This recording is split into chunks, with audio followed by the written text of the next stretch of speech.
Dear learners, we discussed the process of management, and in the process of management, two important aspects are very important, and that is core competency and capacity building.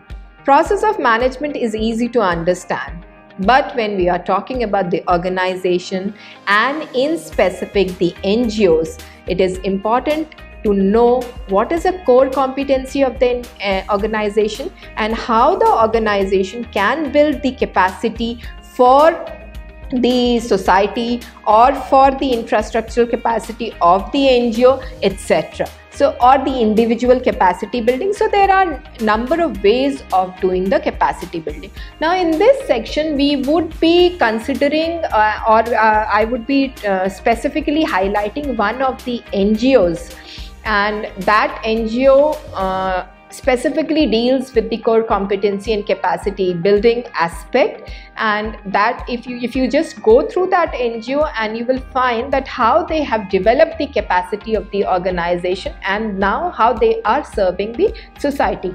Apart from this, I have also used a manual in which the core competency framework has been mentioned, and if you see this manual, this has been taken from the website, and you can just go to the website and download the whole manual. Now if you see this manual has been beautifully done to understand the core competency of NGOs. So we will be discussing these two major aspects in here. Apart from that, the brief idea about the core competency. Now coming to the concept of core competency, usually, before 90s, though this concept was used, but it was not formalized to the core. So core competency has been proposed by Gary Hamel and C.K. Prahalad, and they have been very big strategists, and in strategic management they have the name of their own, and one of the major contribution of both of them was strategic intent. And apart from that, in 1990, in an article in HBR, Harvard Business Review, the core competence of the organization, and specifically for the business organization, they had mentioned a concept of core competency. Now core competencies and core products, they result in the competitiveness of an organization, and collective learning results in core competence in the organization. That is what they have mentioned. And the capacity to coordinate diverse production skills and integrate technologies result in the core competence. So this is the concept of core competency as given by Hamel and Prahalad. There are certain requirements of core competencies, and these requirements they are the potential access to a variety of markets, to contribute to the benefit of the customers. Usually core competencies of any organizations are difficult to imitate. In case they are replicable, or if the organizations they replicate it in nature, in business organization we have number of examples of core competencies, but in NGOs we need to develop a specific core competency. So to identify a proper core competency, I'm using the word proper because sometimes what happens, we realize that this is the core competency. Even as individuals we realize that this is our core competency, and actually it is not. So to identify a proper core competency of an organization, this is a fundamental step in strategic management. That is very important for any organization, whether it is a profit-making organization or not-for-profit organization. So when we talk about the core competencies, these are the advantages which an organization possesses over its competitors. And the foundation for the competitive advantage of an organization is based on core competencies, and it is a guide to the branding, the reputation, the growth and the marketing strategy of the organization. Usually the core competencies, as I discussed before, is hard to replicate, but there are cases in the business world where the core competencies have been replicated to an extent, and which has resulted in the loss of the organization. Now we discuss another important aspect, because this is very important for the employees who are working in the organization. These are the personal core competencies. Now, personal core competencies, these are some of the elements which needs to be discussed in personal core competencies. The first one is the problem solving skills. The employees should possess, or the individuals should possess, problem solving skills, because the problems are going to arise, the complexities are going to arise. Like we are facing a crisis situation as of now, so there are complexities coming up. So to solve these complexities, or to overcome these complexities or the crisis situation, or to find a solution to these crisis situations, the problem solving skills are necessary for the individuals. Analytical thinking is very important. One should have a very practical approach. The abstract thinking is not relevant in a organizational setup, because that will not help in the longer term. So analytical thinking should be a part of core competency for an individual. Technical competency. Now, a very good example of technical competency which is being developed by individuals is the example of teachers going online, teachers teaching online. There are many teachers across the globe who never used the technology as the form of, or as the mode of teaching, but now they have adapted that technical competency and they are teaching the students online. So this is again a personal core competency. Conflict resolution. When you are working in an organization, there should be an attitude of solving the conflicts. So this becomes a core competency. We always say that this person is good at solving the problems of others. Why? Because that particular person possesses the core competencies. And adaptability. We all are an example of this kind of core competency, where we all have adapted to a situation which was unprecedented in nature. So this has become a core competency for all of us. The ones who have not adapted to this situation, they have lagged behind. So these are the individual core competencies, or the personal core competencies, which are required by the individuals or the employees of the organization to work effectively and be productive in nature. So these are the personal core competencies. Now coming to the working of core competencies, how the core competencies they work for the successful organization. Usually a successful organization, any kind of organization, they have more than one core competency. There is no single competency, core competency. For example, basically this applies to NGOs a lot, because most of the successful NGOs, they have a specific core competency, and most of them, they come under these elements. First is quality. If you're maintaining the quality of providing the services to the stakeholders, then this becomes your core competency. In business world, we talk about customer service. In NGOs, we talk about the stakeholders, the ones who are directly or indirectly affected by the services provided by the organization or the NGOs. That become their core competencies. Then there's a value of core competencies. Core competent value is related to it's not in quantitative terms always, it is in qualitative terms also. So the value is also a core competency.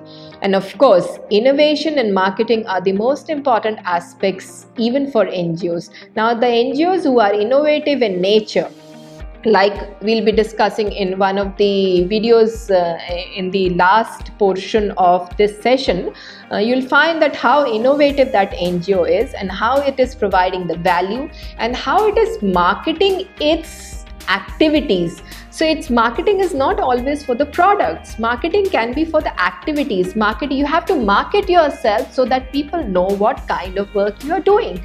So if you are not able to market properly, then people will not know what kind of work you are doing, and people will not assess what kind of work you are doing.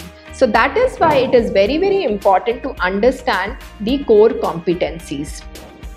Now we will discuss the advantages and disadvantages of the core competencies. The basically usually the core competencies, they are advantageous in nature, but as I discussed before also, there are certain disadvantages also. Now advantages, it provides competitive advantage and it has customer benefit also, and it is productive in nature if the employee possesses personal core competencies. But there are certain cases that if it is duplicated by the customers, it's not beneficial in nature, or it is duplicated by the organizations. There are certain cases where the customers duplicate it and open their own organization. It becomes a disadvantageous situation.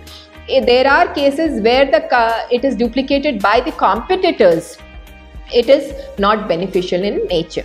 So it is any kind of inappropriate assignment of core competency results in losses. Now, for example, the core competency is innovation, but you think the core competency is marketing and you focus on the marketing area, then in that case, this becomes the disadvantageous situation for the organization. Now we'll use we'll see one of the core competency framework, which is a general framework for all the NGOs, and this has been developed by United Nations Development Program. Now if you see this particular screen reader, you'll find there are certain core competencies working in it, and we'll discuss these core competencies and see how it works.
To summarize the core competencies, we can say that the core competencies, they are organizations' competitive advantages.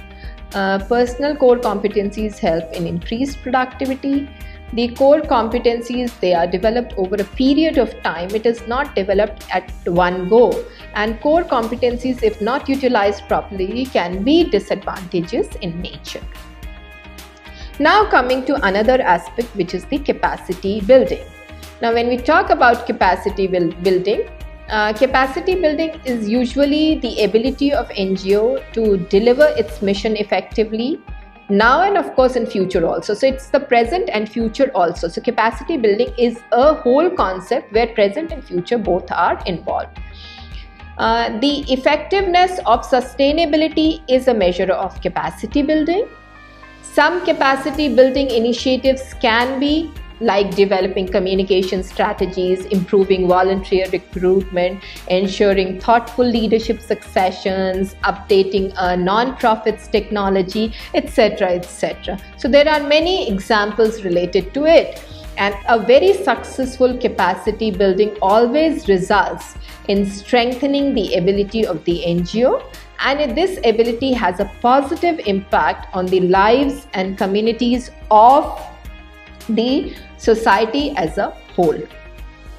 Why do we need capacity building? I have given you a source also. If you go to this source, you click on this website, you'll find there are certain tools which explain what is capacity building. So this is an additional reading which you can always use it as a part of capacity building. So when we talk about why do we need the capacity building, it is to bring a non-profit to the next level of operational programs. It relates to the program maturity. It relates to the financial maturity, it relates to the organizational maturity, and it is not a one-time effort to improve the short-term effectiveness. It is a continuous improvement strategy for sustainable organizations. That is very, very important. So when we talk about capacity building as a whole, this includes granting operating funds, granting management development funds, providing training and development sessions, providing coaching, supporting the collaboration with other non-profits. These are the areas. Now we will see a video where we'll discuss the CHP video, which acts as a catalyst for the you can say different communities, for their benefits, for their welfare, and this is courtesy Dr. Ash Pachauri, and who has given us the permission to publish this video and to share this video with all of you. And this specifically talks about the core competency and the capacity building aspects. So just have a look at the video and you understand how the capacity building helps in successful NGOs.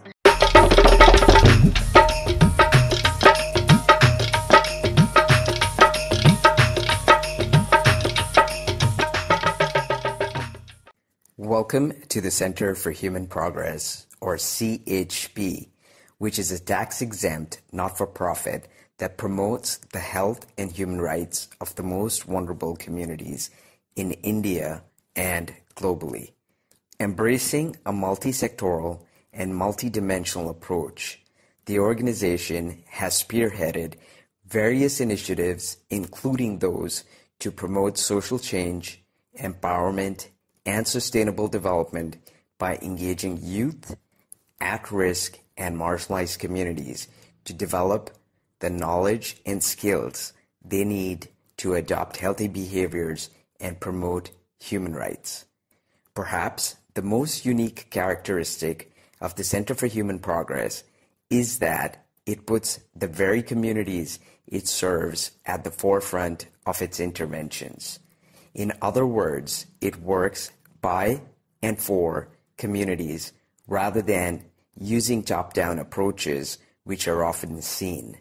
In this way, CHP builds capacities of communities to not only become the beneficiaries of interventions, but rather become the leaders of change. Through this approach, capacities of communities are built, leadership is created, and change becomes sustainable. It is for this reason that CHP's tagline is Catalyst for Change. Aside from engaging a wide range of stakeholders to support advocacy, CHP believes in and promotes community leadership for change through knowledge exchange using traditional and new media, technology, art, music, theater, and other relevant communication formats to promote dialogue and networking as a solution for sustainable change. As the most at-risk and marginalized communities are often subjected to stigma, mental health has always taken a key space in the art-based and dialogue-based communications work led by CHP. The Center for Human Progress has implemented a CHP webinar series to promote mental health and well-being of vulnerable and marginalized communities amid the COVID pandemic. This webinar series entails detailed one-on-one focus group discussions using participatory communication with marginalized communities with the aim to identify key challenges and solutions to mental health. It also serves as an opportunity to cross-learn, share insights, and contextualize a multitude of experiences while helping to build individual and collective strategies for mental well-being of the most vulnerable populations, especially during the COVID-19 pandemic. A few projects and initiatives focused on promoting mental health, well-being, and empowerment of communities led by the Center for Human Progress include promoting preventive healthcare, an initiative conducted together with IKEA. IKEA supported an initiative to engage truck drivers and workers around India and the South Asia region in dialogue-based communication on health, hygiene, and sanitation, as well as mental and physical fitness through the practice of yoga and meditation. Art for Life, an art-based initiative in partnership with the National AIDS Control Organization, UNAIDS, and UNDP to mobilize youth, communities, and citizens to exhibit art as a powerful medium of communication related to health and human rights. Project 19. Organized in partnership with the YP Foundation, the festival brought together different stakeholders from across the country and from all walks of life to engage in dialogue on issues of sexuality, rights, health, and HIV and AIDS. Self-care interventions for health. The Center for Human Progress contributed to the development process of the World Health Organization's consolidated guidelines on self-care interventions for sexual and reproductive health and rights through community-oriented research.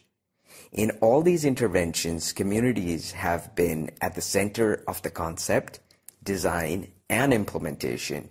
In this way, CHP's work on public health research, advocacy, and communication is transformational as it recruits and engages the very communities it works for to take lead through participatory and dialogue-based approaches.